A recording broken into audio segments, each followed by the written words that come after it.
Right, what the hell has happened just there?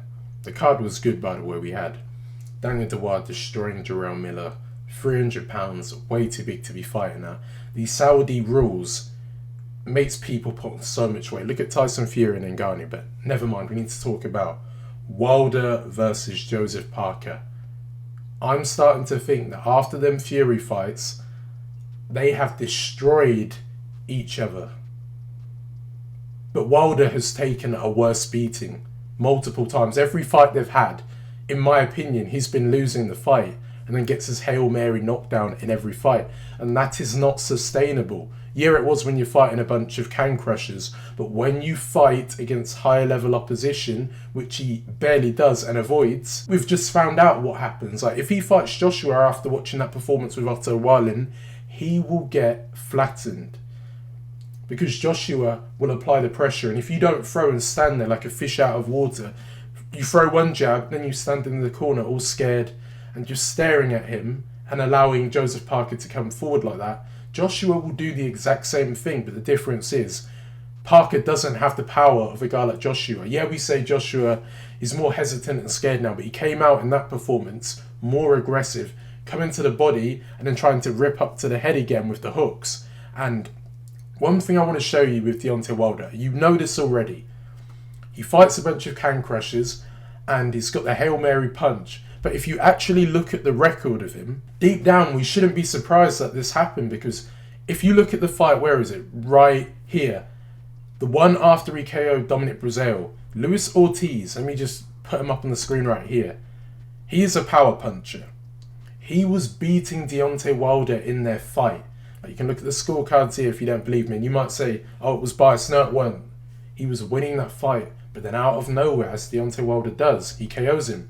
But bear in mind, this guy was an old man when they fought. He wasn't like young when this happened. So Deontay Wilder's either fighting cans or old men. And when he fights Joseph Parker, I just want to show you his record quickly. How the hell was this guy here, Joseph Parker? Let me just bring up what the odds were on him to win. Look at this. Plus 400. Heavy underdog. In my opinion, that made no sense. And I did think Wilder would win, but thinking about it now, why did I feel so confident in Wilder? What, because he can put out someone with ease? Joseph Parker, okay, he's been knocked out once in his career. And that was the Joe Joyce last year, because he applies the pressure, he's got a granite chin, and yes, we know he lost to Gilles Zhang, but after that he's rebuilt his career, and now having that Wilder win on his record is going to completely stop all of that Anthony Joshua talk. And the heavyweight boxing, it's been screwed over, and I've got one theory to why it happens, because when the fighters are meant to fight each other, they don't do it. And then some weird result will come out of nowhere which you don't expect, and then someone loses, and now you'll never know what would have happened, because now we all think that Anthony Joshua will beat Deontay Wilder. Most of you might think that after that fight. I do, especially now. And with Fury as well, it's not looking good for him either because of the Ngannou fight, but the difference is with Ngannou and Tyson Fury, it was a competitive fight where Ngannou dropped him, but there is an argument for saying Fury won that fight, and there is an argument saying that Ngannou won that fight. Most of you are going to say Ngannou. I think Fury did. Even though I talk about MMA all the time, I actually do think he won by 1 round. So it's not really anything special. But I think it's these heavyweight boxers, like I've mentioned a minute ago, too scared to fight each other and lose their record, undefeated records. And I think that's with Fury especially. And the fact that Wilder, I don't think he won a round. You might have thought like he won 1 round. I don't think he did, because you can't just stay on the outside and then wait for Joseph Parker to clinch and then try and give him, I don't know what it's called, a noogie or something, and then start tapping him on the top of the head. That's not fighting. What type of fighting is that? So in my opinion, Deontay Wilder, as humble as he is, he weren't that great. He really weren't. Okay, he dropped Fury a few times. Fury is known for being dropped multiple times. And he did get close in that first fight, but that was off a massive layoff. Think about that. Deontay Wilder chose to fight Fury when he was at his worst point. He never decided to fight him after like that Klitschko fight, or even before then.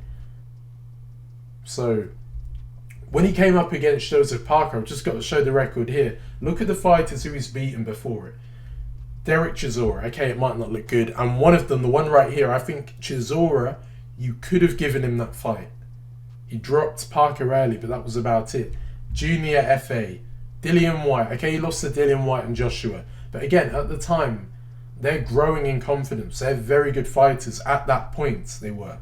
He's beaten Hughie Fury. Again, you might argue that that was controversial and he should have lost that fight. You had Tyson Fury's dad, John Fury, saying, "You ought to be ashamed of yourselves, you political bastards!" And then we have Andy Ruiz. Like, beating Andy Ruiz, again, you might call it controversial. You'll see he has close fights when he fights high-level opposition. But remember, Andy Ruiz being the guy who beat Joshua, this is why, if boxers fought each other like MMA fighters do, a lot of these fighters who are undefeated would never be undefeated. Like, Fury had to fight a schedule like how the UFC fighters do, like twice or maybe even 3 times a year. I can guarantee you he would not, especially if you're getting dropped in a lot of fights. Zhilei Zhang would give him a run for his money. And I'm talking about if listen, if he fought 3 times. Carlos Takam, again, a journeyman now, but these are good wins to have in your record, and that's what I'm saying. Going into this fight with Deontay Wilder, he should have not have been a heavy underdog. And it just makes me think that heavyweight boxing, as much as boxing will usually be bigger than MMA now, it seems like it's on the decline with heavyweights. Okay, we've got some young ones, but the thing is, they don't really promote themselves and you don't really hear about them a lot. Like, all the time it's all about Tyson Fury, Joshua, Deontay Wilder, and now you've got Zhilei Zhang in the mix. You're not hearing about the young ones coming up. Oh yeah, Daniel Dubois I forgot to mention as well. Yeah, him. But then again, people are going to say he's a quitter, and I've forgotten as well, Usyk, I forgot to add his name in. He'll be fighting Tyson Fury. But the difference is, I have to say this about Wilder, and I know you're not going to like it. He's 38 years of age. Them Fury fights have knocked the brain cells out of him in terms of, like, it's going to give him severe CTE, getting dropped multiple times in the fight. Yeah, Fury might have it as well, but the thing is, Wilder was taking a beating, especially in the second fight. His cornerman saved him. And in this fight, he looked like he was on the verge of getting knocked out. As soon as that overhand hit him on the chin, he was just trying to clinch onto him. You were seeing his head get flipped back like it was whiplash.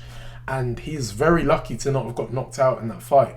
And at the end of the day, Deontay Wilder is pretty much like a basketballer who went into boxing, knew how to throw a very good right cross, and that was it.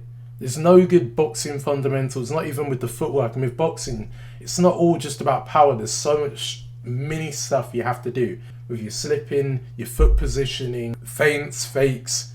There's so much you have to do, and he can just rely on that thing. It's a very lucky genetic trait for a guy who's about 6'7", and he can't even fight behind the jab efficiently. It's like, it's not really that good.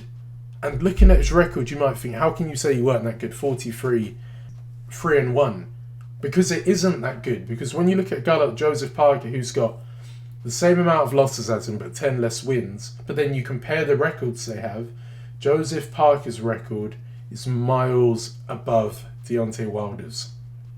And look what happened when they fought. He beat him. So that's all I've got to say about Deontay Wilder. Do I think he's finished? Against the top fighters, yeah. I think he could beat a guy who's maybe like a can crusher, for example, a Derek Chisora or someone like that. But even now I'm thinking, after that Dubois fight, he should be able to beat him, Deontay Wilder, if he fights behind that jab and then the cross. But after watching that fight and how scared he is, I think he could struggle because Dubois applies a lot of pressure. And if you don't allow Deontay Wilder space to throw that right cross and you close the distance, you can make it hard for him.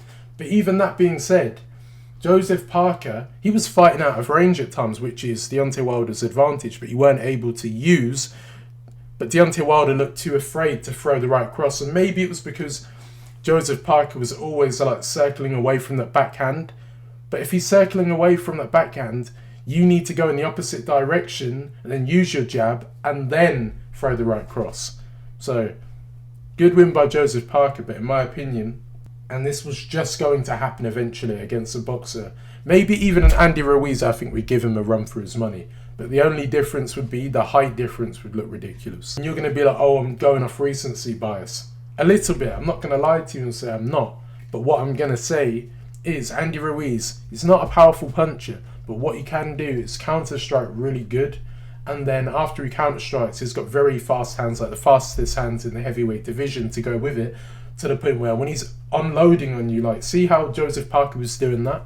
Andy Ruiz would have done the same thing, but because his hands are so fast, he's the type of guy who can TKO you from doing that and putting you down like he did to Joshua. So yeah, thank you for watching.